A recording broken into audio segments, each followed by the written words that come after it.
The Untold Truth of Randolph Scott, a tough and upright hero. Randolph Scott will always be remembered for his Western movies playing usually the tough, handsome, upright hero. In his 30-year career he made over 100 movies and well over half were Westerns, but earlier in his career he appeared in a variety of other genres, including crime thrillers, comedies, romantic dramas, and adventure tales.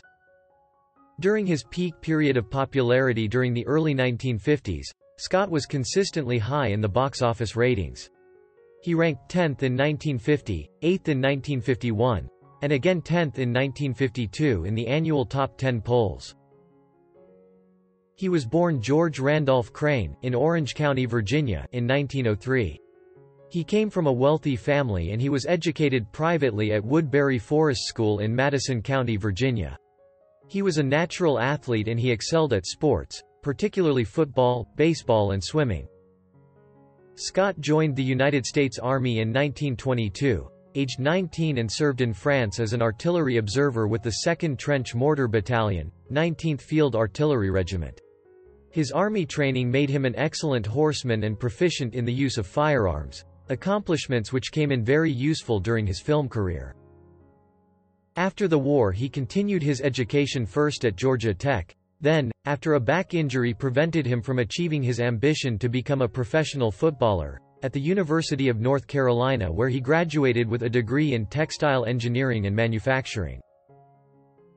Scott's introduction to acting came at college and in 1928 he journeyed to Hollywood with an all-important letter of introduction from his father to millionaire filmmaker Howard Hughes. The letter worked and Scott was given a small part in a film called Sharp Shooters in 1928. Over the next few years, Scott continued to get work as a bit player in several films, including Weary River and The Virginian in 1929, on which he was also used as Gary Cooper's dialogue coach. With the advent of talkies and on the advice of director Cecil B. DeMille, Scott gained essential basic acting experience by performing in stage plays with the Pasadena Playhouse. In 1932, after Paramount scouts saw him in a play entitled Under a Virginia Moon, he was offered a contract and he became a movie actor at last. He began by playing some easy-going romantic leads and then he began his Western apprenticeship with starring roles in Paramount's extensive series of B-movies based on Zane Grey cowboy novels, including Wild Horse Mesa in 1932, Man of the Forest, and Sunset Pass, all in 1933, Wagon Wheels, and The Last Roundup both 1934, and Home on the Range and Rocky Mountain Mystery both in 1935.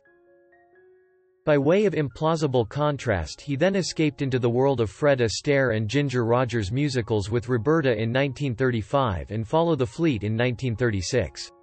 He was also cast in the horror film, Supernatural in the same year, with Carole Lombard. By the mid-1930s Scott had thoroughly learned his trade and was fast becoming a well-known star. He was offered better roles in a film such as The Last of the Mohicans in 1936, which was his first big hit as lead. In 1936 he also played opposite Mae West in Go West, Young Man, and his growing popularity was reinforced in High, Wide and Handsome in 1937 with Irene Dunne, and in Rebecca of Sunnybrook Farm the following year, with Shirley Temple. Scott's contract with Paramount ended in 1938 and he now had more control over his material. After playing opposite his close friend and, some even suggested, lover, Cary Grant in the comedy My Favorite Wife in 1940 and in several war movies, Coast Guard in 1939, To the Shores of Tripoli in 1942, and Bombardier, Corvette K-225 and Gung Ho, all in 1943. After a departure into swashbuckling with Captain Kidd in 1945, and a comedy mystery, Home, Sweet Homicide the following year, Scott then concentrated on what he did best, and focused almost exclusively on big-budget color westerns, whilst riding his beautiful Palomino horse, Stardust.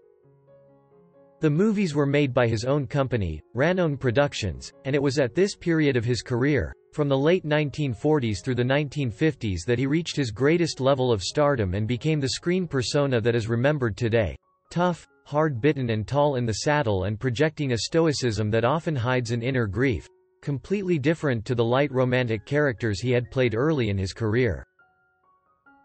Scott's output during this fertile period includes Abilene Town in 1946, Trail Street and Gunfighters, both in 1947, The Walking Hills in 1949, Colt .45 in 1950, and Fort Worth in 1951. In a later series of 7 westerns which he made with director Bud Boetticher, Scott completes his transition to the tough lone hero nursing a deep hurt and pitting his wits and courage against a villainous world.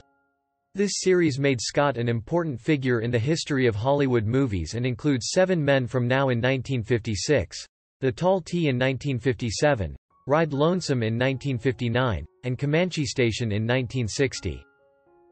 Scott made his final film appearance in 1962 playing an aging lawman in Ride the High Country, directed by Sam Peckinpah and co-starring Joel McCrea. The film is a classic of the genre and proved a fitting finale to Scott's career as he retired after it, still at the peak of his popularity. In his personal life, Scott enjoyed the $1 million proceeds of both his fame and some clever investments. Religious in later life, he was a close friend of the Reverend Billy Graham. He married twice. The first time, in 1936, was to heiress Marion DuPont, but it was not a success and they divorced 3 years later. After romances with several leading actresses of the day including Sally Blaine, Claire Trevor, and Dorothy Lamour, Scott married in 1944 actress, Patricia Stillman. They adopted 2 children, Christopher and Sandra, and the marriage lasted for 43 years, ending with Scott's death. Unfortunately, on March 2, 1987, Randolph Scott died of heart failure in Beverly Hills. He was 84 years old. Goodbye legendary actor, Randolph Scott.